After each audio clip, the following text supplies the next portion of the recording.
smallholder peasant agriculture at the expense of medium-scale to large-scale agriculture. Peasant farmers grow enough to feed their families for the year, and if it just happens that there's excess food, they go and sell it on the market, buy some other items that they need. The time has come to see agriculture as a business. Unfortunately, the Green Revolution bypassed Africa, and so Africa still has some of the most extensive arable lands, but that are not yet being put to productive use. Unfortunately, there's an intersection of what I just talked about and climate change. And so, for instance, the year before last, I have a farm that is about 400 hectares, and we grow soybean, we grow yellow maize, mostly for the poultry industry. We planted, and the crops came up very beautifully, nicely, and just at the critical time, the rain stopped for 10 weeks, and I just watched the crops wilt. And so we need to adapt our agricultural practices to the new reality, and that means that we must put more land under irrigation. Poor farmers are not going to be able to afford the kind of cost it takes to put land under irrigation, so that's where government comes in. And that's why my government has embarked on a very, ambitious program of introducing irrigation, but not just any irrigation that is appropriate and affordable to the farmer. And so, for instance, if you go put some huge pumps connected to the national electricity grid, the farmers cannot pay the tariffs for pumping that water. So more solar water pumps, improved seeds, good extension advice, and especially developing the agribusiness sector, because it's not enough to ask the farmers to produce. You need to have an offtake for their production. And if you don't develop the agribusiness sector, the farmers find themselves, cropping, producing, harvesting, and there's nobody to buy. Recently, we've suffered a maize glut in Ghana, and maize prices dropped to 350 cedis a bag, which is below the production of a cost of a bag of maize. And so government had to come into the market, introduce a minimum guaranteed price, and say that any farmer who wants to sell his maize at 450 cedis, the National Buffer Stock Company will buy it. And so minimum guaranteed price, it's a whole complex of things that you need in order that you can have sustainable agriculture that produces enough food at an affordable price to be able to feed your citizens. Does the spending that the government do on that, and in a sense subsidizing the crop, how do you make that back? I think it's a public good. For instance, in Ghana, we subsidize the cost of fertilizers in order to increase output. We subsidize the cost of improved seeds in order that the farmers can have access to good seeds. When we started supplying seeds to farmers, there was a case in which one farmer had used the same seed for 20 years. He was barely making 1 bag of maize per acre. And so you need to give him good seeds that give him 20 bags an acre, 10 times what he gets from using the old seeds. And because the seeds are expensive, government has to come in a way to subsidize them, yes. Mr. De Croo, this is, in a way, a part of this is you don't have a mic next to you? We'll share mics. This is part of the Doha Forum tradition. But from the UNDP perspective, the economic transformation aspect of it, I think there's the underlying factor of governance, which is what you help with and kind of helping with these skills. So what are you doing, and how do you see UNDP helping really most African companies to unlock this investment and accelerate inclusive growth, really through the governance prism? Yeah, thank you. Great question. I would like to kind of link it to what Mr. President just said. Indeed, if you look at the potential for agriculture on the African continent, fortunately, a big part of agriculture is what you call subsistence agriculture, which is basically organized poverty. This is tremendously hard work, very often totally in the informal economy, with productivity levels which are just too low. And so if you want to improve those productivity levels, you need some type of mechanization and you need access, for example, to fertilizers. That needs investment.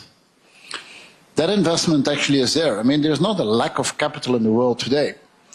The problem is that you are not able today to allocate capital to those needs. And I think the agricultural world needs have been detailed because of certain levels of uncertainty or a perception of uncertainty. Because one of the things we see is that the perception of risk on the African continent is actually quite different than the reality of risk. Very often with investors, their perception of risk is much higher than the reality. That is where we can play a major role. For example, in making sure that investment goes into mini grids, which have the capacity of bringing electrification in very rural areas. Now, to lower that risk, we work together with governments in creating, for example, legal frameworks which make those investments attractive, but also in co-investing. I mean, co-investing, for example, with local communities leads to local ownership. Local ownership, to me, is one of the basic elements of development and of sustainable development. If you want development investments to be long-term, local ownership really is an essential element, so that you can also share the benefits of that. And then we are sitting on the side of local governments in their negotiations with financing institutions such as the World Bank.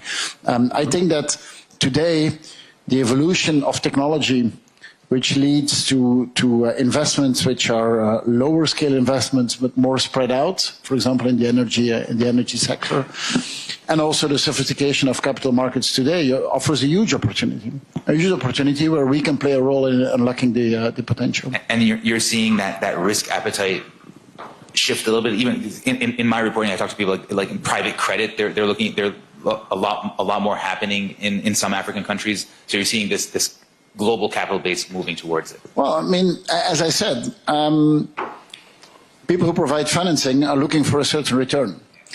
Now, the returns potentially, I mean, the basic elements of the African continent are actually very positive. I mean, this is a young population with high needs, and actually which is with a population that adapting technology, because you very often start from a blank page. So the basics for an investor are actually, you would say, much more positive in Europe or Northern America. You just need a few elements to unlock that, and that's our role.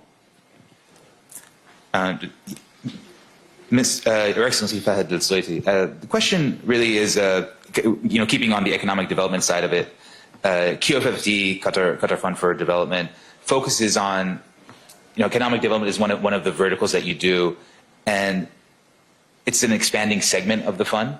I'm wondering, where are you seeing these opportunities accelerate? What sectors, and how do you deploy this capital in the ways that you find to be most beneficial? Like, what are you looking at in terms of metrics and industries?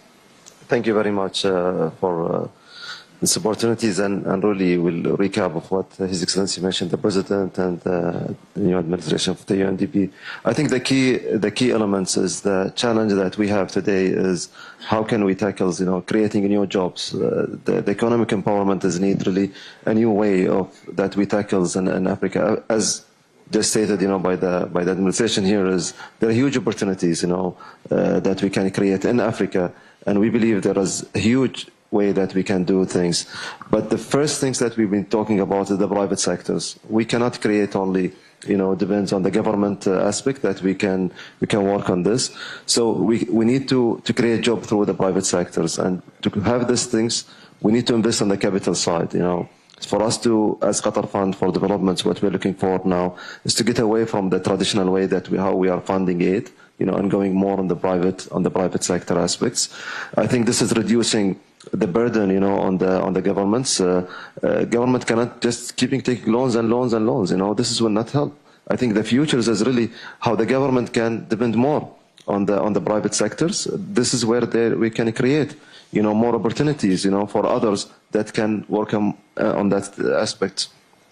His Excellency just mentioned about the agriculture's ways, the demand is huge. And not only this, there are huge people looking at Africa now on the mining, and how can we utilize the mining resources. But we need the experts to come together to building capacity on this. And we have the chance to speak before, with His Excellency, the President of Ghana, that he's asking us, to work in this personalized learning, and how can we go more on the skills, for these things, because this is the futures, utilizing the right natural resources for this. Qatar have done this, before.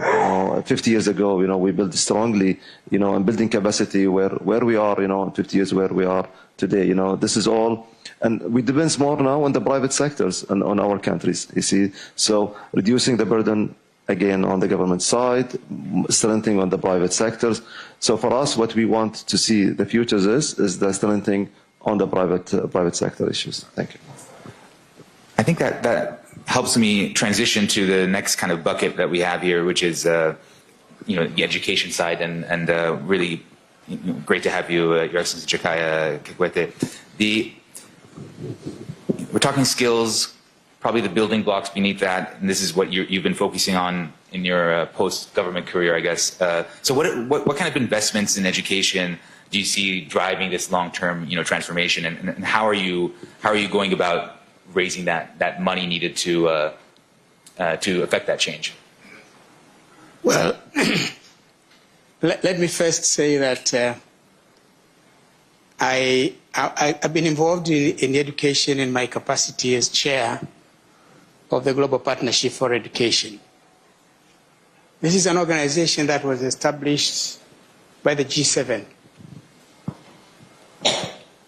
2 decades ago. It is housed at the World Bank.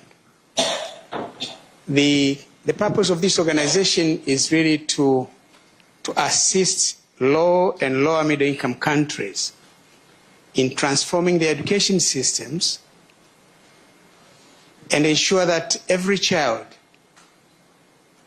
has access to quality education. And it's an organization that its funding mainly has been from the donors, the G7 countries, and usually have a 5-year cycle. The last one was in 2021, which was held in London, co-chaired by, co-funded by, co-hosted by Boris Johnson, the former Prime Minister of the United Kingdom, and the President of Kenya that time, Uhuru Kenyatta. And before that, it was President Macron and President Macky Sall. And of course, next year we expect the Prime Minister of Italy, Excellency Meloni, and the President of Nigeria, Tinubu, are going to co-host the next replenishment. So that's how we get funding for education. Of course, we at the Global Partnership for Education are not dictating. We work with the countries on transformation of their education systems. It is the countries that decide what specific areas of interest that they need to be assisted. Of course, over the years, the years we have been able to assist 372 million children to get to school. 4.7 million teachers have been trained.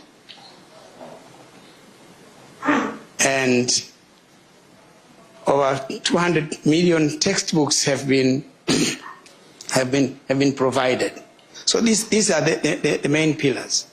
But of course, with countries, our interest really is on skills development. Skills development. Of course, we do foundational learning as an area that where we invest money. But at the same time, with the reality of the world today, digital age. So how children are going to get digital skills with AI and all the technological advancements that is happening. So, but of course, as I said, it is country ownership. It is the countries that own.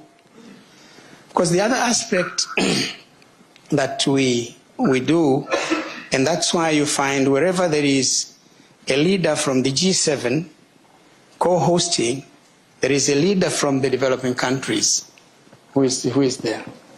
But the aspect from the developing countries is that the basis of investment in education is domestic. It is domestic. So in the last replenishment, where President Kenyatta has been the championing domestic financing of education, the threshold has been let countries contribute at least 20% of the national budget for education. And Ghana is one of those countries that are contributing more than 20% of the budget for education. Yes. And this is an area of emphasis. So we hope also President Tinubu is going to be in the forefront of advancing that agenda, talking among peers to impress upon them that these are our children, their education benefits us, and therefore we have to invest more. So in terms of funding, definitely we have this model of funding for where the donors actually led by one of the G7 countries, talking among their peers, encouraging them to contribute money among the developed countries. And we thank also Qatar has been one of the countries that in this replenishment, Canada has promised to contribute $20 million. But we believe Qatar can do more.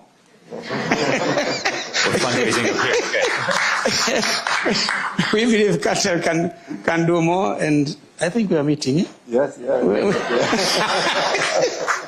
In fact, one of the incentives for me to come to the Doha Forum when I got the invitation was that a meeting with Qatar Fund for Development so that we can talk. I'm here for the replenishment. Of course, in the next replenishment, our objective now, this time we have done 372 million. But in the next replenishment, we are looking at assisting children, 750 million children in lower and lower middle income countries to have access to better education.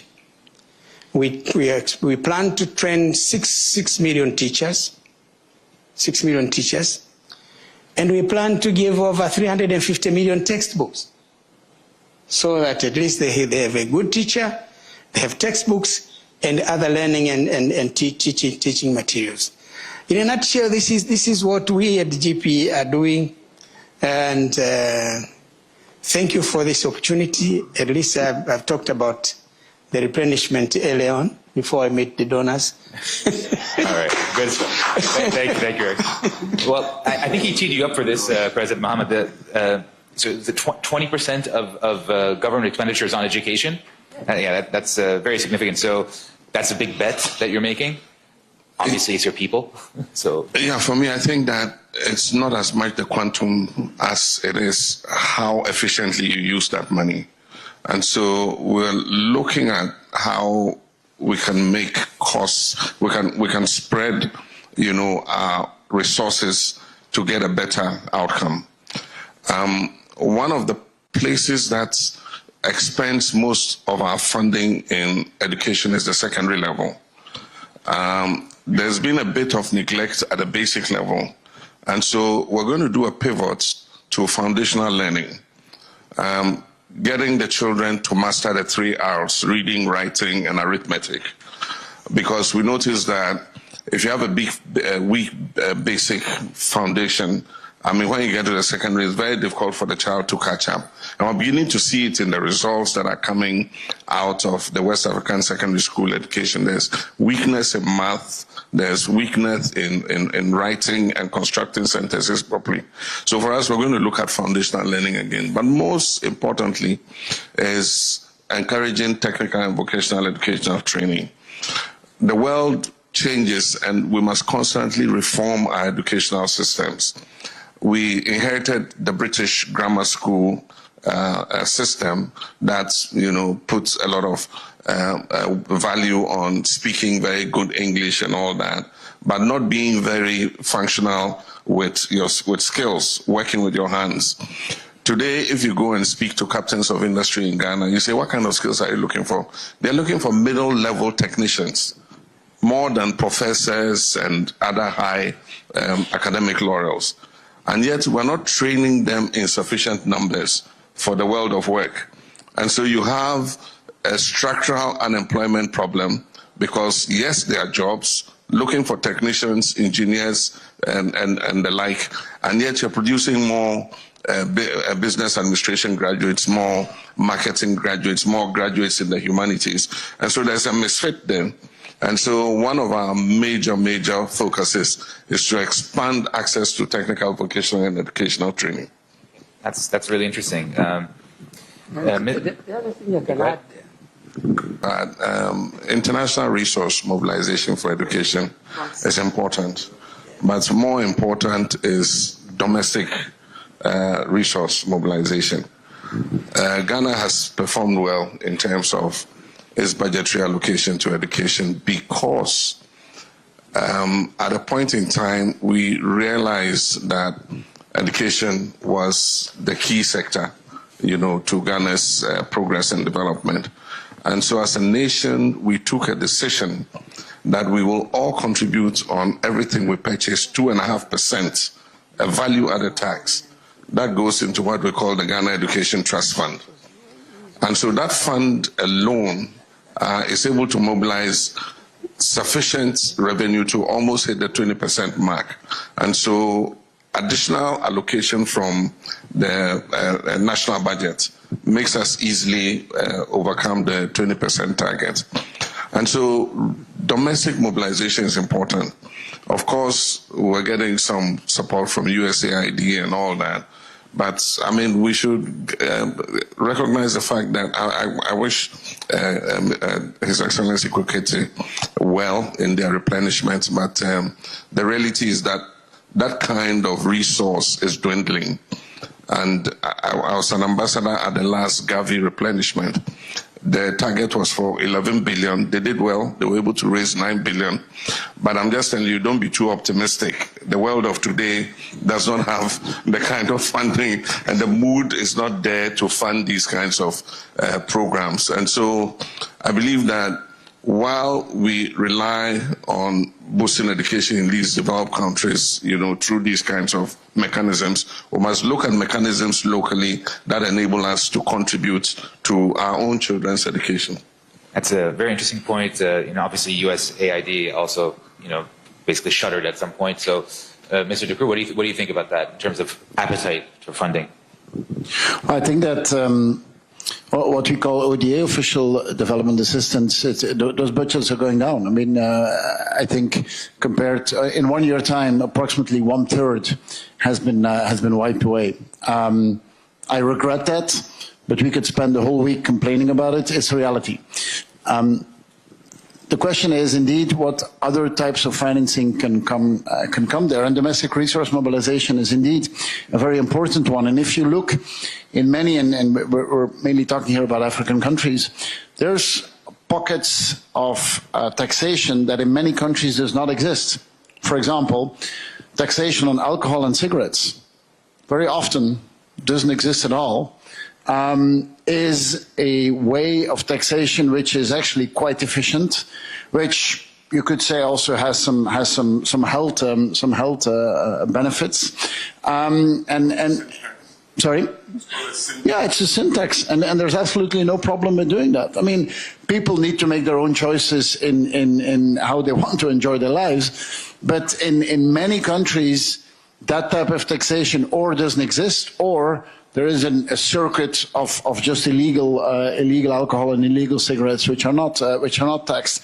This is a way of financing For example, taxing cigarettes and alcohol to finance education, I think that's a good story. And so that type of taxation is something that, you know, there's expertise throughout the world to implement that. And it's a way of taxation that is very direct. I mean, the difficulty with corporate taxation and so on is that often it takes a lot of time to implement it. I mean, taxation on what you call syntax is a very fast and efficient way of financing something which, from a societal point of view, is good investment. And this is lacking in most, I guess, sub-Saharan countries? Well, many countries don't have it or have it in an efficient way. Why there's a lot of then there's a lot of parallel import that is not being taxed. Okay, so that's, I guess, the offset. We're coming close to the end of our time, and I just wanted to give a minute or two to His Excellency Fahad al-Sulaiti. How many in here have heard about the Qatar Fund for Development's tie-up with the Gates Foundation? Oh, so many.